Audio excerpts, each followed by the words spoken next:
Hello guys, welcome to back my channel. তো অনেক দিন পরে আবারও আমি একটা ব্লগ ভিডিও নিয়ে চলে এসেছি। তবে জায়গাটা ছিল নদীর ধারে। তো কেমন লাগছিল আপনাদের অবশ্যই কিন্তু কমেন্ট করে জানাতে হবে। পুরো ভিডিওটা প্রথম থেকে শেষ পর্যন্ত আপনারা দেখতে থাকুন। আমার ছুটির দিনে বরকর্তাকে বলেছিলাম একটু চলো তো গিয়ে আমরা ঘুরে আসি নদীর ধারে। তো ভীষণ গরম লাগছিল, তাই একটু নদীর ধারে এসেছিলাম। আর বলে একটু হাওয়া এই সময় খাওয়া যাবে, তারপরে ভীষণ আড্ডাও দেওয়া যাবে, আর প্রচুর লোক এই সময়তে এসেও যায় এখানে। আর মেলাও বসে মাঠটায়, হেবি ভালো লাগে, খুব ভালো লাগে। তো আমরা প্রথমেই একটা চিপস কিনে নিয়েছিলাম, তো দুজনে মিলে খাচ্ছি, মুখটাও চালু আছে সঙ্গে। আর তারপরে এই ব্লগ ভিডিওটা এখানেই বলি একটু বানাই। এটা কোনো একটা দিন সময় পেলে একটু দিনের বেলা এসে আমি এখানের পুরো ভিডিওটা আপনাদেরকে দেখাবো। আর জায়গাটা কোথায় বেড়াতে এসেছিলাম অবশ্যই কিন্তু ঘুরিয়ে দেখাবো, আর বলবো, মেনশান করবো জায়গাটা কোথায়। আর এখন দেখুন এই কাকুর কাছ থেকে এই মালাই আইসক্রিমটা কিনে এনে খেতে শুরু করে দিয়েছি। আর আমার শুধু বেড়াতে যাওয়া মানে মুখ তো চালু থাকবেই, কিছু না কিছু খাবোই। হ্যাঁ, আর জমিয়ে আড্ডাও দেবো সঙ্গে।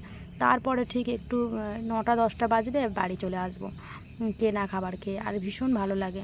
আর তারপরে নিয়ে নিলাম দই ফুচকা, পাপড়ি চাট, ভীষণ ভালো লাগে, আমার পছন্দের। কর্তা বললো যে এটাই বা বাকি থাকবে কেন, এটাও একটুখানি টেস্ট করে দেখা যাক। সত্যি বলতে কি, এটা আমার এত ভীষণ ভালো লেগেছিলো, মানে কি বলবো। এই ভাইয়ার কাছ থেকে যখন কিনে, ভাইয়া বলছিল বিকেলবেলার দিকে একবার দিদিভাই আসবেন, তাহলে কিন্তু ব্লগ ভিডিওটা অবশ্যই তৈরি করবেন এখান থেকে। বলি ঠিক আছে, অন্যদিন বিকালের দিকে আসবো, একদিন ব্লগ ভিডিও অবশ্যই করে দেখাবো। তোমরা সব এখানে কী কী বিক্রি করো, কোথায়, এখানে জায়গাটা মেনশান করে অবশ্যই বন্ধুদের সঙ্গে শেয়ার করব। তো ব্লগ ভিডিওটা কেমন লাগলো অবশ্যই কিন্তু জানাবেন। ভালো লাগলে প্লিজ চ্যানেলটা অবশ্যই সাবস্ক্রাইব করে আমার পাশে থাকবেন। আর ব্লগ ভিডিও এরকম দেখতে চাইলে অবশ্যই কিন্তু নিচে কমেন্ট বক্সে লিখে জানাবেন।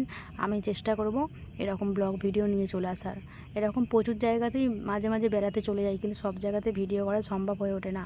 মাঝে মাঝে খুব ভিড়ভাট্টা থাকে, আর সেখানে ভিডিও করা যায় না। একটু ফাঁকা থাকলে তবেই আমরা ভিডিও করতে পারি। যারা ভিডিও করেন তারা তো নিশ্চয়ই জানেন যে কিরম পজিশান থাকলে তবে আমরা ভিডিও করতে পারি। তা ব্লগটা কেমন লাগলো অবশ্যই জানাবেন। আজকের মতো এখানেই টাটা।